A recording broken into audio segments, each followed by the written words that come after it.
Bienvenue la famille, j'espère que vous allez tous très bien. Aujourd'hui on se retrouve pour parler de One Piece, le live action. Voilà, donc aujourd'hui on est là en petite facecam. Voilà, j'avais envie de vous proposer de la facecam. Maintenant qu'on a un peu repris ça, j'ai envie de vous les reposer. Voilà, tout simplement pour pas que vous perdiez l'habitude, tout simplement.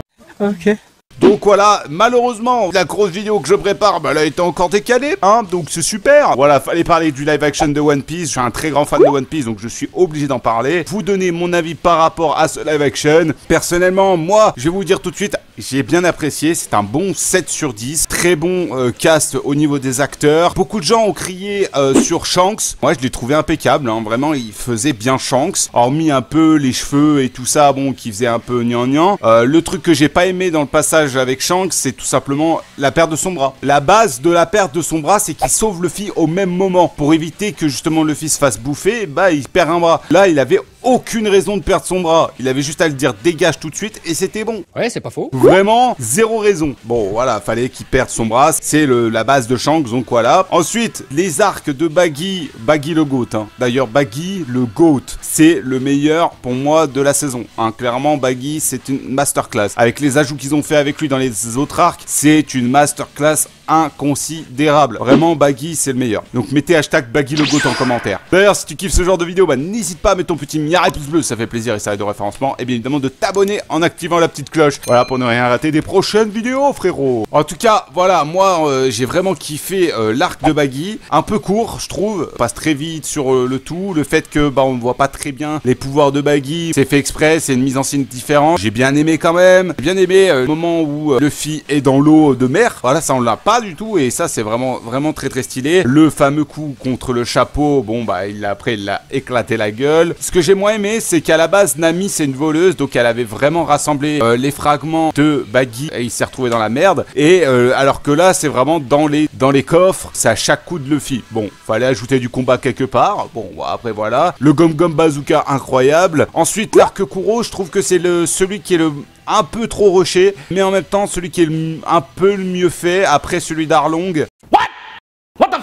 Qui est vraiment très bien fait, je trouve, celui d'Arlong. Pareil, un peu trop rushé également. Mais Kuro, voilà, on avait des techniques avec Kuro qui étaient sympas. Le fait qu'il se déplace très vite, qu'il tape partout et tout. Là, les combats étaient très expéditifs. On n'a pas Django. Pareil, ça, dans le live action, c'est ce que j'ai le moins aimé. C'est qu'on nous enlève des personnages qui étaient ultra intéressant, qui nous ramenait du comique là où il n'y en avait pas besoin, mais c'était vraiment très stylé et c'est très dommage. Ouais, mais c'est pas toi qui décide. Après je comprends, faut que ça soit tout public. Zoro, pareil, Zoro, un très bon cast, vraiment très propre. Zoro, rien à redire. Luffy, rien à redire. Peut-être avec un point du fait qu'il est un petit peu moins drôle que dans le manga. C'est un petit peu dommage parce que moi j'aime bien ce Luffy là, surtout au début. Et là, c'est un autre type de naïveté et je trouve ça plutôt pas mal, plutôt cool d'avoir mis ça en place. Usopp, incroyable, très bon cast, il passe très bien, il fait très bien le mec peureux et tout. Vraiment, Usopp, c'est un 10 sur 10. Nami, j'ai eu un peu de mal au début, mais après je suis très vite rentré dans le personnage là où on arrive à l'arc Arlong. Et ça, je trouve ça vraiment très propre également. L'arc Arlong, vraiment, c'est un très bon arc. Malheureusement,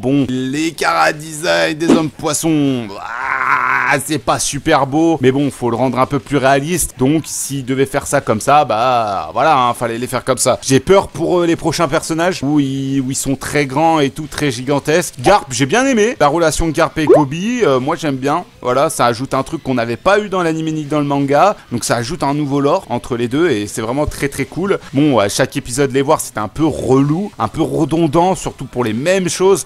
Donc, c'est vrai qu'à un moment, c'est un peu redondant. Mais sinon, Garp, très bon personnage. Don Krieg, inexistant. Il se fait one shot par Mihawk, inexistant. Le mec que Sanji sauve en lui donnant à manger, pareil, inexistant. Là, lui, il avait une relation avec Sanji qui était très spéciale et c'était très cool. Là, zéro pointé, il sert à rien. Don Krieg sert à rien. Autant l'enlever officiellement parce que là, vraiment, c'est vraiment zéro intérêt d'avoir Don Krieg. Ouais, je vois ce que vous voulez dire. Enfin, en tout cas, c'est mon côté pour moi. Et je trouve ça dommage que ça soit Arlong qui vienne, qui démolisse le baratier et tout ça. Pour me dire, c'est mon seul point faible que je dirais pour l'arc Arlong. Tout le cast est très bon. Sanji, pareil, c'est un très bon cast. Et c'est vraiment très cool d'avoir Sanji comme ça. C'était celui que j'avais le plus peur. Et franchement, c'est celui qui représente le mieux son personnage. J'aime beaucoup ce qu'ils ont fait aussi en rajoutant des trucs, en enlevant des trucs qui étaient pas intéressants. Mais je trouve que ça a un peu dénaturé la base de One Piece. Mais ça ajoute une nouvelle base d'un nouveau One Piece. Et c'est ça qui est intéressant. En tout cas, n'hésitez pas à me dire en commentaire ce que vous pensez du One Piece live action. Vous avez mon avis global sur ce sujet. Et puis nous, on se retrouve pour la prochaine vidéo, pour le prochain live encore une fois, pour la prochaine vidéo. N'oubliez pas que tous les mercredis à 18h05, on se retrouve sur cette chaîne. Donc à la semaine prochaine les frérots. Et sur ce, ciao les gars!